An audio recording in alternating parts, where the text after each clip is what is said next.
talk them through. Okay, students, we got everything we need to install brake lines on a vehicle.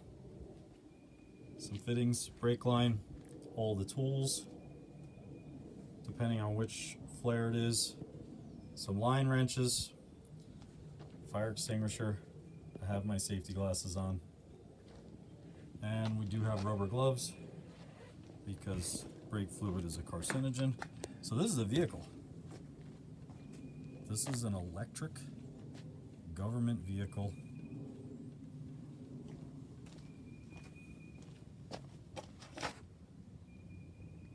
So we're going to put brake lines on this. Hopefully some of you recognize all these different parts.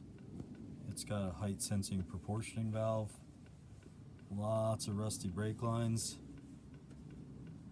drum brakes in the rear, disc in the front, but we're only doing from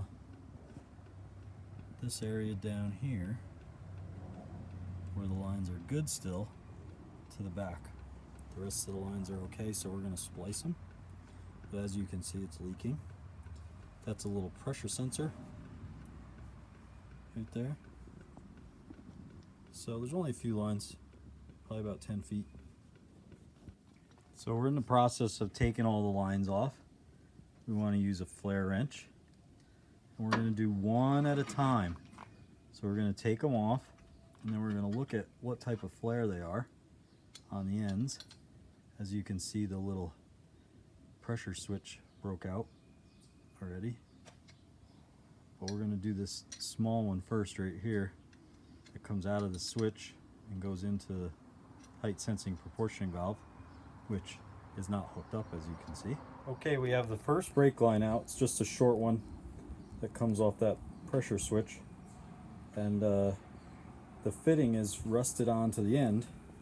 If you look at it, at the end of it, it's a double flare. So what we're going to do is we're going to drill that line out of the fitting so that we can reuse it. And then we kept the brake line intact, so we can basically copy it exactly, and we can do it right on the tailgate of my truck right here, so it's easier. That's always the best bet, is to keep it intact as much as possible so you can work in a comfortable space on a bench or on a truck tailgate, I guess. So you just take a 3/16 drill bit and you drill. We got it in some vice grips because we don't have a vise here, and we're just going to drill straight down through so that we can save the fitting. That's it, right there. Yeah, I cut off a little bit more than I need with the tubing cutter, and I'm gonna basically trace out this line after I flare the end first. We have the line mounted in the holding fixture, and then we're going to use the double flare adapter. So the line has to be tight in there to that lip right there. This has to stick out that much, and you want it sticking out where the writing is so that it flares down into that bevel. So now I'm going to put the fitting in. And I'm going to use this, and I'm going to flare that right down in there. I'm going to push that down in there and crush that out so it's double flared. So I got that run down in there, took the fitting out. Now I got to put the 45 down in there and make it the right fit. Okay, I have this end flared, and it's on my piece of brake line. Now I'm going to basically just lay it next to the old one and make the exact same shape with my hands. This is the nickel impregnated brake line, so it should be fairly easy to do. Here's the brake line back in. It's a little bit longer than we need it, but that's okay. We're going to cut it to length. It's better to be a little longer than too short. So now we're going to do this other small line that comes out of the top of this height sensing proportioning valve and then goes down to that hose right there. So we're going to take this one out and do that one next. Here's the next line. We just drilled the fittings off of it. So we're going to, this one's double flared on both ends, so we're gonna flare the ends, make sure the fittings are on there before you flare them, and then reshape the new piece of line to match this exact size. Okay, here's this line. Fittings on there. It's bent and flared on the one end, so the other end's a little long. We're going to guesstimate how much we need and cut it off to length. But we have to leave that bend out of it so that we can flare it and then bend it after we put the fitting on and flare it. Okay, we got the second line in there. Tighten it up with a flare wrench so that it crushes the double flare into the fitting and seals it off.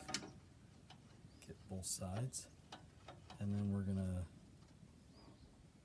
over here, we're going to cut this line off and we're going to splice into that and go to the pressure switch that's to the other end over here. So we have one splice right there coming back.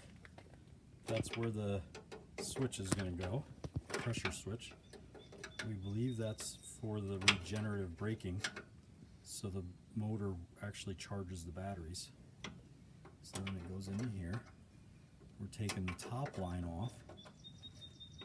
That's going to get spliced in. We're going to splice it just behind this splice right here. And then on the axle, we've got the line off on the axle. We had to cut it off.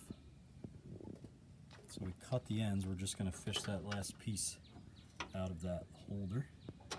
And we're going to do this one different. We're going to actually flare it on one end and then fish it through the holders because we couldn't get the screws loose because they put stupid Phillips head screws on them.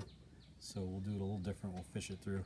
Somebody replaced this line once before also, and they did a horrible job. So do a nice neat repair and it'll look better than original. Okay, so you didn't get to see some of it, but here's our final product. We have all the brake lines in, 2 splices right there. We got the one across the axle. The one across the axle we did a little different. We cut it out and then we fished the line through all the brackets, flared it on the one end, and then over here we cut it to length, put the fitting on and flared it, and then hooked it up. And then the next step will be to put the drums back on and bleed the brakes. That's a different video though.